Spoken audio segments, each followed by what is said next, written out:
और इसमें री इन्वेस्टमेंट के लिए पैसे चाहिए ही होते हैं, क्यों बताया नहीं यूट्यूब के ऊपर। अब आप भी सोचते हैं कि मैं भी पढ़ा लिखा हूँ क्या? हाँ दोस्तों, I completed my post graduation in 1997। तो आप डेयरी फार्म करना चाहते हैं तो बिल्कुल ये वीडियो लास्ट तक देखिए। मैंने डेयरी फार्म आज से लगभग 12 साल पहले किया। तो आज मैं आपके सामने अपना पर्सनल एक्सपीरियंस बताऊंगा कि मैंने जब डेयरी फार्म शुरू किया तो 5 गलतियां की। वैसे तो गलतियां और भी ज़्यादा होती हैं नए लोगों से, और ये 5 गलतियां लगभग हर नया व्यक्ति करता है। तो आज मैं अपना व्यक्तिगत अनुभव आपको बताऊंगा ताकि आप उससे कुछ सीख पाएँ। एक लाइन आपने पढ़ी होगी कि व्यक्ति गलतियों से सीखता है, आदमी गलतियों से सीखता है, लेकिन उसमें कहीं ये नहीं लिखा कि अपनी गलतियों से सीखता है। समझदार आदमी वो होता है जो दूसरों की गलतियों से भी सीखता है। तो दोस्तों, मैंने 5 ऐसी गलतियां की जिनका मुझे बाद में बहुत समय लगने के बाद जिनका मैंने सुधार किया। उनमें से पहली गलती मेरी, वो 5 गलतियां क्या क्या है वीडियो शुरू करने से पहले एक बार आपको बता देता हूं। मैंने गलत जगह का चुनाव किया। मैंने इस डेयरी को गांव में शुरू किया। दूसरी गलती, महंगे पशु खरीदे। तीसरी गलती, सही तरह से पूंजी प्रबंधन नहीं कर पाया। चौथी गलती, व्यक्तिगत सेल्फ कॉन्फिडेंस जिसको बोलते हैं। दोस्तों, इस प्रकार ये 5 गलतियां मैंने की। यदि आप भी डेयरी फार्म स्टार्ट करना चाहते हैं तो यदि इन 5 गलतियों को आज आप पूरा सुन लेंगे और इनसे आप बच जाएंगे तो निश्चित ही बहुत जल्दी आपको सफलता मिलेगी और इस काम में निश्चित ही कहीं भी कोई घाटे की गुंजाइश। तो चलिए दोस्तों, वीडियो शुरू करते हैं। आप देख रहे हैं फार्मिंग गुरुजी यूट्यूब चैनल और मैं हूं आपका दोस्त सुरजीत सिंह। दोस्तों, जब मैंने डेयरी फार्म शुरू किया तो सबसे पहले मैंने एक गलत जगह का चुनाव किया। गलत जगह का चुनाव से मेरा मतलब है कि मैंने, और हर व्यक्ति जब भी डेयरी फार्म के बारे में सोचता है तो कहीं ना कहीं अपनी पैतृक जमीन पर, अपने गांव पर शुरू करने की सोचता है, और मैंने भी वही किया। मैंने भी यह फार्म अपने गांव में शुरू किया था। अभी आप जो मेरे पीछे फार्म देख रहे हैं, यहाँ जो आप देखते हैं मैं यही वीडियो बनाता हूँ। अब ये गाँव में नहीं, एक शहर में है। तो मैंने भी अपने गाँव में डेयरी फार्म शुरू किया। अब आप पूछेंगे कि गाँव में डेयरी फार्म शुरू करने में क्या गलती हो सकती है? दोस्तों, गलती हुई थी, और वो गलती क्या हुई थी कि मैंने अपने गाँव में डेयरी शुरू करके, गांव में डेयरी की जा सकती है, लेकिन मैंने जो सोचा था वो सोचा था कि गांव में मैं दूध बेचकर पैसे कमा लूंगा। तो वह मेरी गलती थी। क्यों? क्योंकि गांव में दूध का उचित मूल्य नहीं मिल पाता। और दूध का उचित मूल्य क्या होता है? दूध का उचित मूल्य होता है कि आपकी जो लागत है, फीड की जो लागत है, उससे डबल रेट पर यदि आप दूध को बेच पाते हो तो वह दूध का उचित मूल्य है। ये एक बड़ा ही की पॉइंट है। और जब मैंने इसको शुरू किया तो बाई चांस उस समय ऐसा हुआ कि सबसे कम रेट उस 12 साल पहले दूध के थे जो सोसाइटी खरीदती थी। तो बड़ी मुश्किल हुई। अब गांव में जो डेयरी फार्म करना चाहते हैं, 90% लोग यही सोचते हैं कि अपने गांव की ज़मीन पर डेयरी फार्म करूंगा। तो गांव की ज़मीन पर डेयरी फार्म कर सकते हैं, लेकिन मेरी गलती ये थी कि मैं दूध बेचकर कमाना चाहता था, जो कि आज भी कोई गांव में दूध बेचकर नहीं कमा सकता मेरे हिसाब से। गांव में यदि आपको करना है तो आपको पशुपालन करना पड़ेगा। और पशुपालन से मेरा मतलब है कि वह एक बिजनेस नहीं है, व्यवसाय नहीं है, वह एक जीवन जीने का ढंग है। अच्छी नस्ल के पशु, चाहे आप किसी भी नस्ल को ले लें, उसमें से सिलेक्टेड नस्ल यदि आप रखते हैं और उसमें आगे ब्रीड का काम करते हैं, ब्रीडिंग का काम करते हैं, और गोबर को अपने खेतों में प्रयोग करते हैं, किस्म से पूरी साइकिल है, उस साइकिल को चलाते हैं, तो निश्चित ही गाँव में रहकर भी कमाई की जा सकती। लेकिन मैंने गांव में डेयरी करके एक गलती की थी। तो आप भी यदि गांव में डेयरी करना चाहते हैं तो यह गलती न करें कि आप दूध बेचकर पैसे कमा लेंगे, किसी सोसाइटी को दूध बेच देंगे या किसी कॉर्पोरेशन को बेच देंगे। नहीं, हमारी जान दूसरे के हाथ में देने वाली बात है। आजकल भी आप देखते होंगे, और हर साल किसी न किसी महीने में ऐसा ये करते ही रहते हैं कि किसान के बारे में सोचते ही नहीं, और जब दूध खरीदते हैं तो भी उसका उचित मूल्य नहीं देते। तो यदि आप दूध बेचकर कमाना चाहते हैं तो गाँव में ना करें। फिर आपको यह कहाँ करना चाहिए? फिर आपको यह शहर में करना चाहिए। और मैंने भी बहुत जल्दी निर्णय लेके मैं शहर में शिफ्ट हो गया था। अब यहाँ चीज़ें हमारे हाथ में हैं। हमारे जो फीड की लागत है उससे डबल रेट पर हम दूध बेच सकते हैं और बिकता भी है।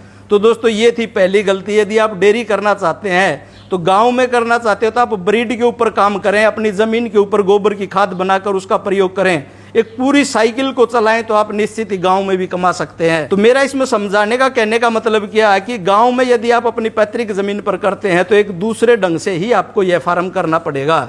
दोस्तों, दूसरी जो बात आती है, दूसरी जो मेरी गलती थी, और लगभग हर व्यक्ति की वह गलती होती, बड़ा गौर से सुनिएगा इस बात को, कि नया व्यक्ति जब भी फार्म शुरू करता तो महंगे पशु खरीदता है। अब पशु महंगे या सस्ते कौन से होते हैं, ये बात नए आदमी को समझ में ही नहीं आती। मुझे भी नहीं आई थी, और मुझे भी शुरू में लोगों ने बहुत लूटा, अपने गांव के लोगों ने ही बहुत लूटा, बहुत महंगे महंगे पशु दिए। अब पशु सस्ता कौन सा होता है दोस्तों? पशु सस्ता और महंगा, वैसे तो बहुत लंबा चौड़ा विस्तृत क्षेत्र है, इसको समझाना इतना आसान नहीं है, लेकिन आपको एक शॉर्टकट एक आइडिया मैं दे सकता हूँ कौन सा पशु महंगा और कौन सा पशु सस्ता। दोस्तों, यदि आप दूध बेचकर काम करना चाहते हैं, दूध बेचकर पैसे कमाना चाहते हैं, तो बहुत से लोगों को इसमें मिर्ची भी लगेगी, जलन भी होगी, जो यूट्यूब पर वीडियो बनाते हैं या यूट्यूब से भैंसे बेचते हैं। दोस्तों, बात यह है कि यदि आप दूध बेचकर पैसे कमाना चाहते हैं तो वह पशु आपके लिए सस्ता है और सही भी है, और आपको कमा कर भी देगा कि एक लैक्टेशन पीरियड में वह अपनी कीमत पूरी कर दे। अब नए लोग इसके बारे में विचार करेंगे। एक लैक्टेशन पीरियड का मतलब है कि एक ब्यात में उसका खाना खर्चा निकालकर वह अपनी कीमत पूरी कर दे। वह दूध बेचकर जो व्यवसाय किया जाता है उसके लिए उपयुक्त है। और महंगा पशु कौन सा है? जो पशु 2 ब्यात में या 2.5 ब्यात में या 1.5 ब्यात में या 3 ब्यात में अपनी कीमत पूरी करता है, वह दूध बेचकर जो बिजनेस किया जाता है उसके लिए महंगा है। हाँ, ब्रीड के लिए आप कितना ही महंगा पशु खरीद सकते हैं, उसके लिए आगे कि आपको बड़ा ही लंबा चौड़ा क्षेत्र है, उसकी जानकारी होनी चाहिए, तो उसके लिए आप खरीद सकते हैं। और अब दूसरी बात और एक चीज़ इसमें ऐड कर दूं कि महंगा पशु कौन सा और सस्ता पशु कौन सा है। दोस्तों, जो पशु आप YouTube पर देखकर खरीदते हैं 100% वह पशु महंगा है, और जो पशु आप फील्ड में घूमकर खरीदते हैं निश्चित ही वह पशु आपके लिए उपयुक्त है और वो आपको कमा कर देगा। अब आप कहेंगे कि YouTube के ऊपर वीडियो देखकर पशु नहीं खरीदना चाहिए। बिल्कुल नहीं खरीदना चाहिए, क्योंकि जो व्यक्ति वीडियो बनवाता है, वीडियो अपलोड होते ही उसका फ़ोन इतना बिजी हो जाता है कि आपका फ़ोन मिलता ही नहीं। उसके पास हज़ारों की संख्या में ग्राहक होते, तो आपको कहाँ से सस्ती वो भैंस मिलेगी। तो दोस्तों, इस प्रकार महंगा पशु ना खरीदें। हर नया व्यक्ति महंगा पशु खरीदता है, तो उचित रेट पर खरीदें और उस कीमत पर खरीदने की कोशिश करें कि एक लैक्टेशन में वो अपनी कीमत पूरी कर दे। अब जो मेरी तीसरी गलती थी, और लगभग सभी लोगों की गलतियां होती है, वह गलती भी लगभग सभी लोग करते हैं, क्योंकि मैंने देख लिया, अभी तो मैं घूम कर भी वीडियो बनाता हूं, मेरे पास भी लाखों लोगों के मेरे सिवाय एक्सपीरियंस है।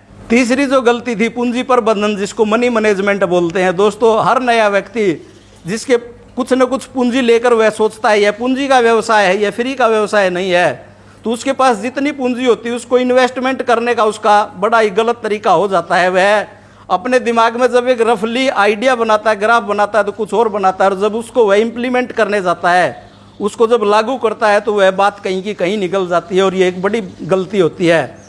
हमारे पास मान लीजिए आज 10-20 लाख रुपए और मैं डेयरी करने की सोच रहा हूँ। यदि मैंने फर्स्ट टाइम ही सारा इन्वेस्ट कर दिया कहीं साइड के ऊपर या कहीं पशुओं के ऊपर, हम एक ग्राफ लेकर नहीं चलेगी। मुझे पहले साल में या पहले महीने में 2 ही भैंस लेकर आनी है, या 3 भैंस लेकर आनी है, या 5 भैंस लेकर आनी है, और मैं पहले ही महीने में 10 भैंसें लेकर आता हूँ, मुझे सस्ती मिल गई, तो उससे नुकसान क्या होता है कि अगले 8वें या 9वें महीने में व्यक्ति कहीं ना कहीं जाकर विचलित हो जाता है। उसके पास है, अब आप कहेंगे कि उसने कमाई भी तो की होगी। हाँ दोस्तों, वही तो गलत मैनेजमेंट हो। उसके पास 7-8 महीने पैसा आता तो है, लेकिन मिसमैनेजमेंट वही है कि उसके अपने पर्सनल खर्चे वह उसमें जोड़कर नहीं देख पाता, और उसकी जॉब छोड़कर वह डेयरी फार्म स्टार्ट करे, और उसके पास यदि महीने में 80,000 रुपये डेयरी से इनकम आनी शुरू हो जाए, तो 40,000 रुपये तो उसके घर खर्च के लिए निकल गए, तो वो मिसमैनेजमेंट हो जाएगा। अब 8वें महीने में जब उसको री इन्वेस्टमेंट के लिए पैसे चाहिए, और इसमें री इन्वेस्टमेंट के लिए पैसे चाहिए ही होते हैं, क्योंकि जो पशु आज आपने खरीदे हुए 7वें-8वें महीने में जाकर ड्राई होना शुरू हो जाएंगे, तो इतने ही पशु आपको और चाहिए।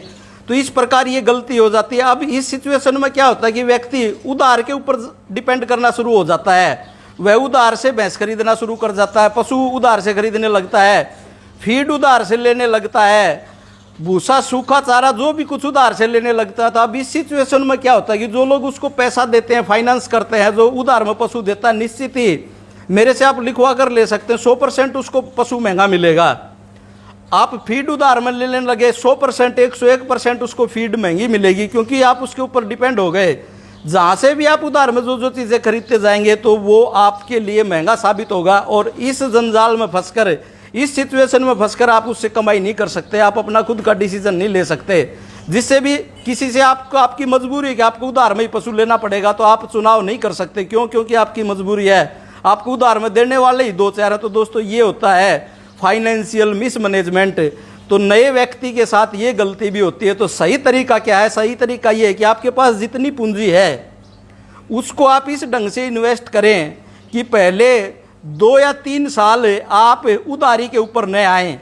आपके पास बैलेंस पूंजी रहनी चाहिए। जो एक पूंजी तो होती है जो पशुओं के ऊपर खर्च हुई, एक पूंजी होती है जो शेड इत्यादि के ऊपर खर्च हुई, तीसरी पूंजी होती है जो सामान के ऊपर खर्च हुई, जैसे बाल्टी, तबेला, पतीला, जो भी इत्यादि चीजें हैं, और एक पूंजी होती है जो आपका महीने का खर्च होता है, राशन का खर्च होता है। इनमें से कहीं भी एक चीज आपसे चूक हुई तो निश्चित ही आप उस जंजाल में फंस जाएंगे।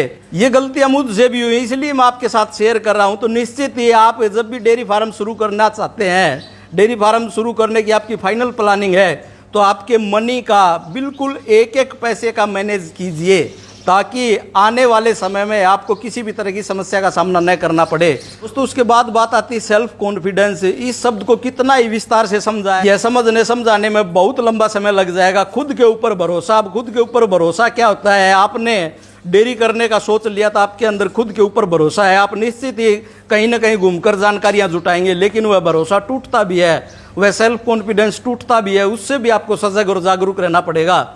अब इस कड़ी में आज तक लोगों को नहीं पता, मैं अपने बारे में ही बताना चाहता हूं कि जो पढ़े लिखे लोग इस काम को करते हैं। तो दोस्तों, आज तक मैंने किसी को बताया नहीं यूट्यूब के ऊपर। अब आप भी सोचते हैं कि मैं भी पढ़ा लिखा हूं क्या? हाँ दोस्तों, I completed my post graduation in 1997। मैंने 1997 में अपनी पोस्ट ग्रेजुएशन कंप्लीट कर ली थी, और उसके बाद मैंने प्राइवेट जॉब की, और उसके बाद ये डेयरी का काम शुरू किया। तो इसमें सेल्फ कॉन्फिडेंस कैसे टूटता है? हम पढ़े लिखे लोग जब इस काम को करते हैं तो निश्चित ही हमारे दाएं बाएं आजू बाजू हमारे मित्र परिचित, नियर एंड डियर फ्रेंड हमको दिन में 10 बार ये टोंट करने के लिए आते ही रहते हैं। ये इसको कहते हैं कि एक वो याद दिलाते रहते हैं कि तू पढ़ा लिखा होकर तेरे को यही काम मिला क्या, ये गोबर का ही काम मिला क्या। अब ये सिचुएशन एक दिन में एक बंदे के साथ 20 बार होगी, और वो 20 बार भी वो करने वाले हमारे नियर एंड डियर फ्रेंड होंगे, तो निश्चित ही कहीं ना कहीं दिमाग आदमी का डिगता है, सटकता है, चलता है। तो इस सिचुएशन को हैंडल करने के लिए अपने ऊपर सेल्फ कॉन्फिडेंस होना बहुत ज़रूरी है कि मैंने जो निर्णय लिया है या सोच समझ कर लिया है,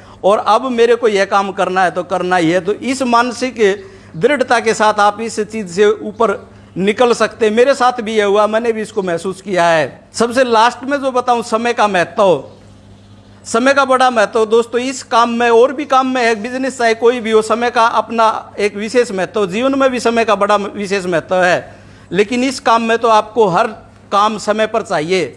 यदि कोई काम आपने समय से दाएं बाएं कर दिया तो निश्चित ही आगे चलकर कुछ समय के बाद आपको इसमें नुकसान उठाना पड़ेगा, नुकसान की संभावना रहेगी। तो दोस्तों, इस काम के लिए बड़ा ही पंक्चुअल आदमी चाहिए, फौज की तरह। जो हम आर्मी में कहते हैं ना कि ये फौजी मैन है, फौजी आदमी है, बड़ा पंक्चुअल है, समय का बड़ा पाबंद है। तो दोस्तों, इस काम में भी आपको एक फौज के नियम से भी ज़्यादा समय का पाबंद होना पड़ेगा। इसमें छुट्टी नाम की कोई चीज़ होती ही नहीं। इसमें जिस समय पर जो काम चाहिए वो चाहिए ही चाहिए, उसको आप चाहे रोकर करें चाहे हंसकर करें, उस काम को करना ही पड़ेगा। तो दोस्तों, इस प्रकार ये 5 गलतियां मैंने की। तो दोस्तों, इन 5 गलतियों से यदि आप बच गए तो निश्चित ही आपको इस काम में किसी भी प्रकार का लॉस नहीं होगा। 100% यह प्रॉफिट का काम है, लेकिन इसमें कुछ लोग नुकसान भी उठाते हैं। पशुपालन एक व्यवसाय है, एक बिजनेस है, और दोस्तों किसी भी प्रकार इसमें कभी कोई नुकसान होता ही नहीं यदि आप इसको ढंग से करते हैं। पशुपालन एक विज्ञान है, एक कला है, इसमें अंधविश्वास की कोई भी जगह नहीं है। तो दोस्तों, वीडियो कैसी लगी कमेंट जरूर कीजिएगा। आपके कमेंट में से ही मैं अगली वीडियो निकाल कर लेकर आऊँगा। और आप यदि इस चैनल पर पहली बार आए हैं, पहली बार इस चैनल की वीडियो देख रहे हैं, तो चैनल को सब्सक्राइब कर लें और कमेंट करें, और वीडियो को ज़्यादा से ज़्यादा व्हाट्सएप ग्रुप में, फेसबुक पर आप जहाँ भी शेयर कर सकते हैं शेयर करें। अपनी वाणी को विराम देता हूँ। धन्यवाद। जय हिंद, जय जवान, जय किसान।